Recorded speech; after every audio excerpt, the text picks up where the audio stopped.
Wache tutambue kazi ya kila mtu na heshima zote ziende kwenu. Ile nafasi mtu anashika. Hata yule atashindwa kwenye uchaguzi ni mtu yetu, na tutaandamana naye kuona ameingia serikali kuu au ameingia serikali ya county au ameingia katika nafasi yoyote ya uongozi. Mimi nasema Ruto ni Jubilee leo, hawezi kutangaza ametoka Jubilee kwa sababu yeye ni naibu wa rais, lakini wakati ukifika atatoka Jubilee. Sasa tutamfukuza kwa sababu yuko Jubilee?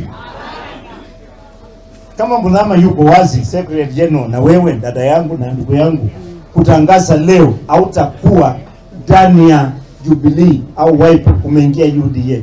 Kwa nini unataka wale ambao wamechaguliwa na hiyo chama na wanatumika wao watangaze msimamo wao sasa ndio wapate taabu, waanze kufukuzwa, na wakiwa pale wanatusaidia?